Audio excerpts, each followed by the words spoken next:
Speaking Through Disfluency by Wen Gibson of Coolywong, 2256.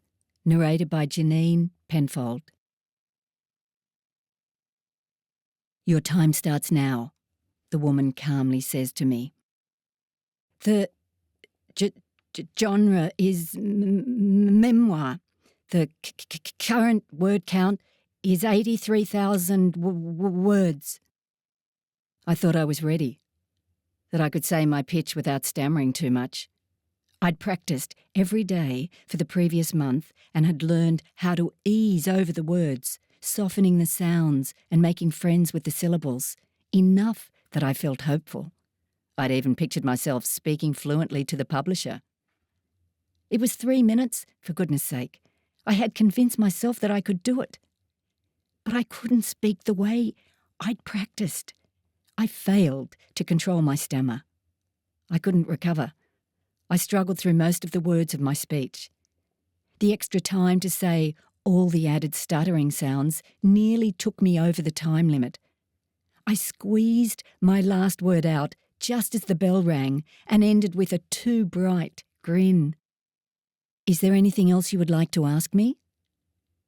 How could I say the last sentence without stammering, but stumbled through the rest? The woman leaned towards me and smiled. Kindly, she said, "That is a very powerful story. You timed your pitch perfectly." It was a gentle reassurance, but what did she think of me? I was too ashamed to ask. Besides, my time was up. I left the Zoom meeting room, turned away from my laptop and collapsed over in pain. It hurt to be seen like that, struggling through the words. I wept like I had as a little girl. I couldn't speak like a normal person. I failed again and again to be able to say the words how I wanted to. No, that's not true this time. I did manage, just not fluently. I said them in a hesitant mass of sounds, but I did say them. That in itself was an achievement. I wanted to ask the publisher, "Did you see that this is the story? The stigma of stammering? And how do I speak in a society that only seems to value fluent speech?"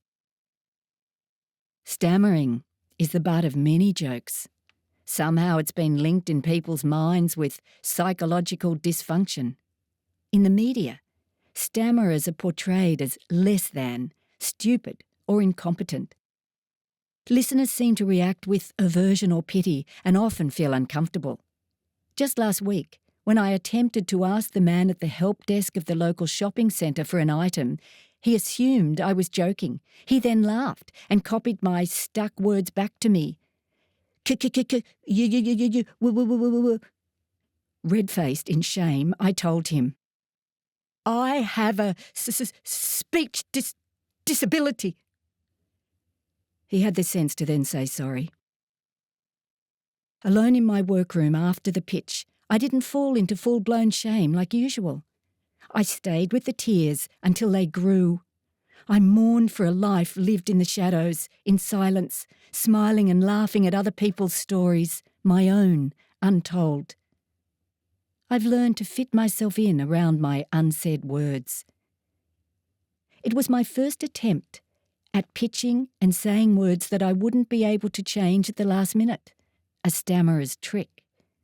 I can't force myself to speak properly, as force never works with my stammer. I take longer. It doesn't sound natural, and my rhythm isn't normal.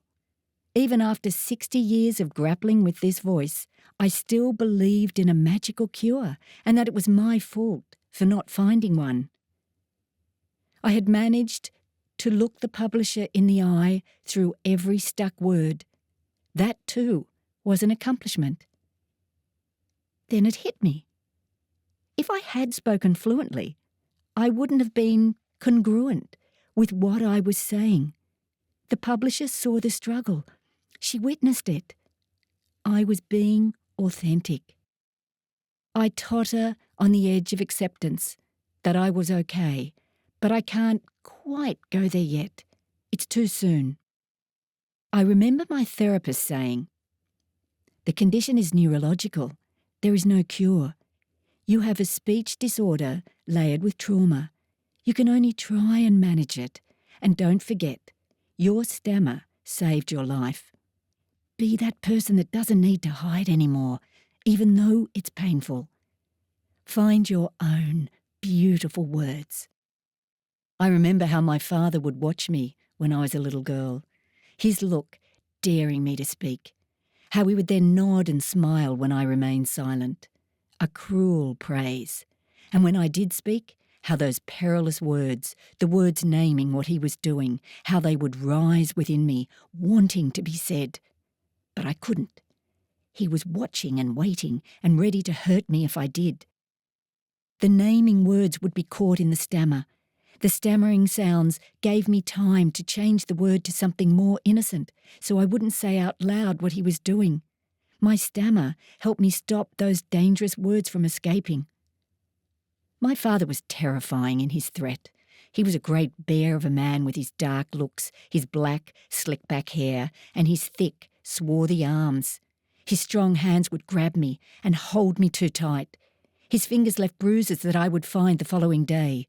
He would whisper, "I'll find you and hurt you if you dare utter a single word of what I did." A childhood spent in fear and silence and lies, but now I dare speak. I have found the words. I have spoken directly and honestly. I've said what I've never been allowed to say out loud. I remember what the publisher said at the very end of my pitch.